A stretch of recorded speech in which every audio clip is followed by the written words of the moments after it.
Programa Conexão de volta e neste bloco nós vamos abordar um tema muito importante e sério. O mês de setembro é conhecido por ser o Setembro Amarelo para combater as causas do suicídio, um problema que assola o mundo todo e aqui no Brasil não é diferente. Para abordar esse assunto, nós convidamos uma pessoa que entende bem deste tema. Padre Antônio Portillo, ele é psicanalista e também é pároco da Matriz de São João Batista. Padre, muito obrigado por participar com a gente. Muito obrigado a você, bom dia a todos os ouvintes. Padre, vamos começar explicando o que seria o suicídio. O senhor que trabalha como psicanalista conhece muitos casos dessa doença. Conheço vários.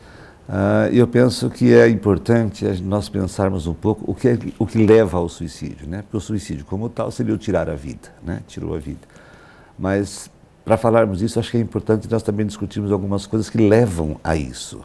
Porque logicamente não é um fato isolado na vida de ninguém, não é? Logicamente isso é um processo que vem sendo desencadeado por alguma situação, né?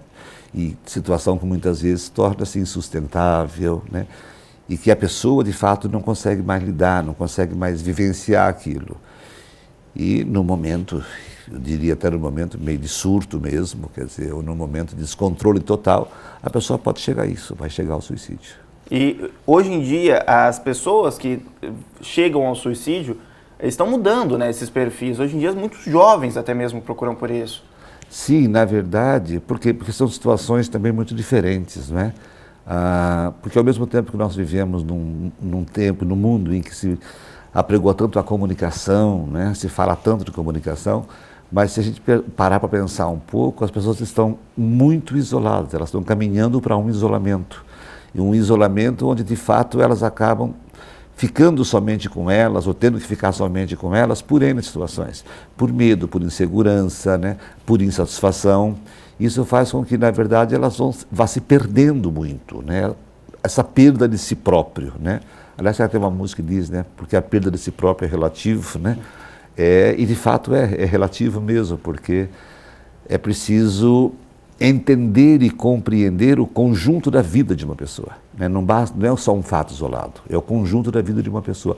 E entre a juventude hoje em dia diante de tanta comunicação, de tantas facilidades, nós vamos percebendo que os nossos jovens acabam não sabendo o que fazer, não sabendo para onde ir, e acabam se refugiando em tantas outras coisas que, ao invés de preencher, vai gerando um vazio muito maior, né?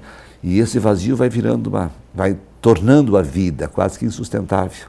E daí para o suicídio é um passo. É um passo. E como que a gente que está do lado de fora, a gente consegue contornar essa situação e às vezes impedir que isso aconteça, que chegue até o ápice de cometer realmente o suicídio?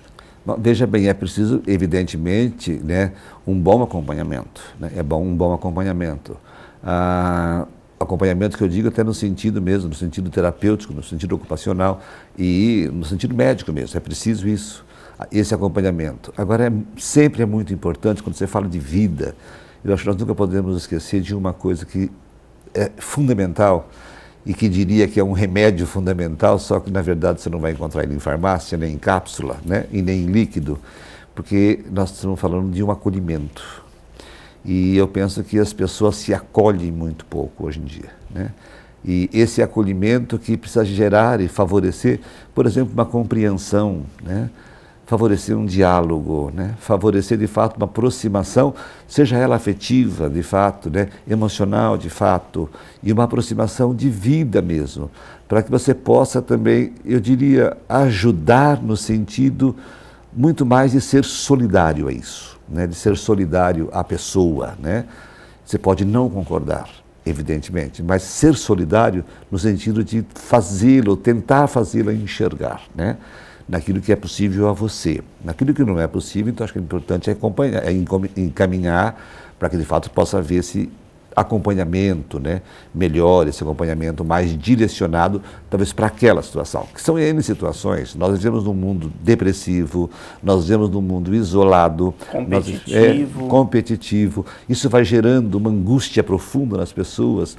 As pessoas estão muito melancolizadas, muito angustiadas, né? E elas, de repente, se perdem muito nisso, né? Se perdem nisso. E talvez a religião seja uma saída para essas pessoas que, às vezes, se sentem um pouco sozinhas, mais abaladas. Acredito que o papel da religião entre nesse sentido também, ou estou enganado? Entra. Eu acho que a religião, ela tem sempre um papel preponderante, fundamental. Mas a religião no sentido do religar, né? E que é preciso que você viva a experiência, ou faça a experiência religiosa, numa experiência de religamento mesmo. Quer dizer, religamento no sentido da descoberta, na descoberta de um Deus que te ama, de um Deus que ama, né? Não de um Deus preocupado em castigar, em punir e matar, mas de um Deus que de fato, antes de qualquer coisa, te acolhe, né? E é importante você, no aspecto religioso, você perceber isso, para que você possa então ter com Deus uma experiência agradável, uma experiência de crescimento, uma experiência de valor, e isso possa te libertar, isso possa te libertar. Você imagina, quer dizer, diante de uma sociedade como nós vivemos, que muitas vezes muito mais recrimina, acusa, separa, vai dividindo, julga precocemente. Você imagina se você for ter com Deus uma relação dessa. Então vai restar o quê? Então, eu achei muito importante separar, né? E ter muito claro, Deus, na verdade, é aquele que está muito pronto a acolher, né? Muito pronto a estender a mão, muito propenso sempre a te compreender, não a te castigar, mesmo ele não concordando. Isso que eu ia querer saber do senhor. A gente sabe que a nossa vida é uma dádiva divina, não tem como fugir disso. E quando a gente tira a nossa própria vida, quando a gente escolhe o suicídio, de certa forma a gente não magoa o cara lá em cima? Não, é lógico, mas eu te faria uma outra colocação aí, nesse sentido. Você acha mesmo que alguém escolhe o suicídio? Eu acredito né? que não. Percebe? É nesse sentido. Eu acho que ela chega a isso, e o que pode levá-la a isso. Eu uma vez ouvi uma frase de um monsenhor, né, falando para uma senhora, isso em São Paulo, que estava desesperada porque o marido havia cometido suicídio. E tinha saltado do alto da ponte, da Marginal Tietê, ali. E ela estava desesperada porque ela também queria que marcar uma missa para ele, né? E não estava conseguindo. E ela foi, acabou indo lá e encontrou-se com o Monsenhor lá, né? E Monsenhor Macedo, inclusive. E ela, no desespero, contou para ele. E ele, com toda a mansidão, com o coração extremamente aberto, ele disse para ela assim: minha filha, do alto da ponte até o asfalto na Marginal Tietê, tem um oceano de misericórdia. Eu vou celebrar a missa. Isso, na verdade, eu acho que esse é o exercício de Deus também. A gente pode falar, tá bom, tentou contra a vida, tentou, mas tem consciência nisso, precisa ter, foi uma coisa deliberada, você vem planejando isso, não, eu vou tirar a minha vida. Eu, pessoalmente, não creio que alguém faça isso, né? Eu pessoalmente, não creio. São aqueles momentos ali. E agora, no momento de um sofrimento, né, atroz, no momento de um descontrole, de uma perda de si próprio, né? Numa perda de si próprio, você, na verdade, pode chegar a este ato que eu diria até que é um ato impensado. É um ato impensado e uma decisão tomada exatamente sobre alguma tensão muito forte, né? E daí é que eu vejo que no momento ali tem uma misericórdia muito forte, né? E tem um abraço de Deus, isso com certeza. Apesar disso, então, né, de que bom que Deus acolhe, inclusive, essas pessoas, para deixar claro tudo isso, é importante que todas as pessoas, às vezes aquela que está nos assistindo, que está passando por um momento difícil, um momento de abalo emocional, tenha certeza de que Deus está com ela neste momento em vida, né? O primordial é evitar que qualquer mal aconteça. Lógico. E eu penso que é o momento que Deus mais está, porque é o momento que você está mais precisando mesmo, né? Talvez seja um momento que você não perceba, não é? Mas é o momento que Deus mais está, né? É o momento que Ele mais está. Que orientação você daria então para essas pessoas? Você falou que talvez seja o momento que a gente menos perceba que Deus está conosco. Que orientação você daria para que a pessoa se encontre com Deus, para que a pessoa perceba isso nas pequenas coisas, talvez? E eu penso que o primeiro encontro, para que seja com Deus, tem que ser um encontro pessoal consigo mesmo, né? E eu acho que é preciso a gente se despir um pouco da gente mesmo para poder deixar e fazer com que Deus possa habitar, que Deus entre, né? É que muitas vezes nós vamos vivendo tão fechadamente, às vezes de maneira tão arrogante, tão preconceituosa, tão cega, onde o olhar é só o eu. Mesquinho, né? É mesquinho, que na verdade parece que você bloqueia o espaço para que Deus habite. Eu acho que é você se abrir, você parar, você, na verdade, despir-se de si mesmo, né? E olhar para Deus e dizer, olha, eu sou isso aqui, eu estou aqui, né? Deus com certeza vai dizer, eu sou isso e eu também estou aqui, com certeza. Eu acho que é essa atenção que precisa ter, esse no aspecto religioso. No outro aspecto, eu acho que quem acompanha, ou quem tem algum caso nesse sentido, ou quem esteja passando por isso, por um momento mais difícil, não tenha medo, procure um auxílio médico, procure, vá procurar. Por quê? Eu acho que é importante também, é preciso que haja um acompanhamento, e de preferência um acompanhamento total, para a pessoa inteira. Eu acredito que o acompanhamento médico ajuda muito, mas tenho certeza também que o senhor, como padre, como pároco lá da Matriz, já atendeu inúmeras pessoas durante suas confissões que também vêm falar de todos os anseios e desejos inalcançáveis. Sim, porque na verdade eu penso que é o papel da gente também, é fundamental da gente estar muito aberto a escutar, né? Nessa escuta, deixar a pessoa ser de fato o que ela é. Eu digo sempre, quando me perguntam, me procuram lá, eu sempre digo, tá bom, você quer confessar ou conversar? Né?